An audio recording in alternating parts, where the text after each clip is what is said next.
नमस्ते।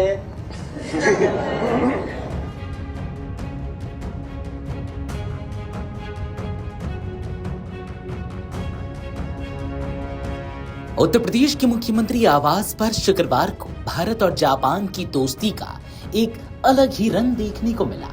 यहाँ कूटनीति की औपचारिकताओं से इतर दो देशों के बच्चों ने एक दूसरे से दिल खोलकर संवाद किया। मौका था उत्तर प्रदेश जापान निवेश बैठक के क्रम में आयोजित विशेष कार्यक्रम a dialogue with the future का। जापान के यामानाशी प्रांत से आए 13 विद्यार्थियों और उनके फैकल्टी सदस्यों ने लखनऊ के अलग अलग स्कूलों के विद्यार्थियों के साथ मुलाकात की और दोनों देशों की संस्कृति, परंपरा और भविष्य को लेकर विचार साझा किए। इस खास कार्यक्रम में मुख्यमंत्री योगी आदित्यनाथ और यामानाशी प्रांत के गवर्नर कोटारो नाकासाकी भी मौजूद रहे। कार्यक्रम में बच्चों के बीच हुआ संवाद सिर्फ एक सामान्य मुलाकात नहीं था, बल्कि भारत जापान के रिश्तों की अगली पीढ़ी की नींव रखने की कोशिश के तौर पर देखा गया। मुख्यमंत्री योगी आदित्यनाथ ने जापान से आए विद्यार्थियों और फैकल्टी सदस्यों का आत्मीय स्वागत किया। उन्होंने अपने संबोधन की शुरुआत जापानी अभिवादन ओहायो गोजामाइसु से की।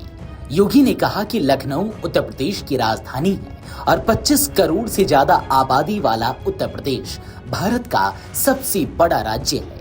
उन्होंने उत्तर प्रदेश को भारत की आध्यात्मिक और सांस्कृतिक चेतना का प्रमुख केंद्र बताते हुए इसे हार्टलैंड ऑफ इंडिया के रूप में भी प्रस्तुत किया। मुख्यमंत्री ने कहा कि यह कार्यक्रम सिर्फ विद्यार्थियों के बीच मुलाकात नहीं, बल्कि दो देशों, दो संस्कृतियों और दो परंपराओं की युवा पीढ़ियों का मिलन है। उन्होंने कहा कि अगले वर्ष भारत और जापान के राजनयिक संबंधों की स्थापना के 75 वर्ष पूरे होने जा रहे हैं। ऐसे समय में दोनों देशों के विद्यार्थियों के बीच इस तरह का संवाद बेहद महत्वपूर्ण है। सीएम योगी ने कहा कि आज के विद्यार्थी आने वाले समय में भारत और जापान के बीच संबंधों के भविष्य के राजदूत बन सकते हैं। उन्होंने दोनों देशों के युवाओं की समानताओं पर भी जोर दिया। मुख्यमंत्री के मुताबिक एक तरफ भारत के सबसे बड़े युवा कार्यबल वाले उत्तर प्रदेश के बच्चे हैं, तो दूसरी तरफ तकनीक, परंपरा और प्रतिबद्धता के लिए पहचाने जाने वाले जापान के बच्चे।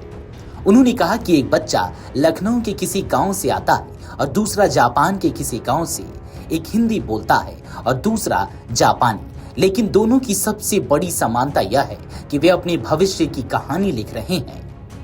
कार्यक्रम के दौरान भारतीय और जापानी संस्कृति को समझने और एक दूसरे से सीखने पर भी जोर दिया। मुख्यमंत्री ने कहा कि जापान से आए विद्यार्थियों के लिए भारत की विविधता में एकता, वसुधैव कुटुंबकम, भारतीय भाषाओं, दर्शन, पर्व त्योहारों और उत्तर प्रदेश की समृद्ध सांस्कृतिक विरासत को समझने का यह महत्वपूर्ण अवसर है।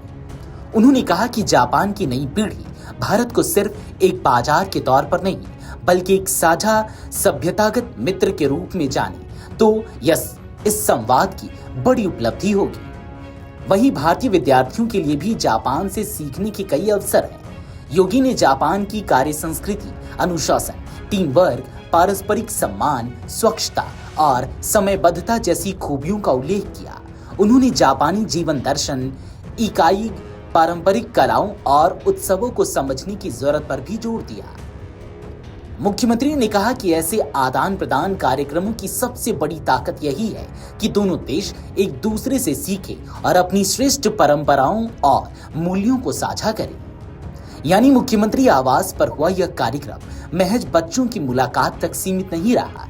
इस संवाद में भारत जापान संबंधों की उस तस्वीर की झलक दिखाई दी जिसमें व्यापार और निवेश के साथ साथ संस्कृति, शिक्षा और युवा शक्ति भी दोनों देशों की दोस्ती को नई दिशा दे रही है। आने वाले वर्षों में यही बच्चे दोनों देशों के रिश्तों के नए अध्याय के सूत्रधार बन सकते हैं। Video desk अमरउजाला.com।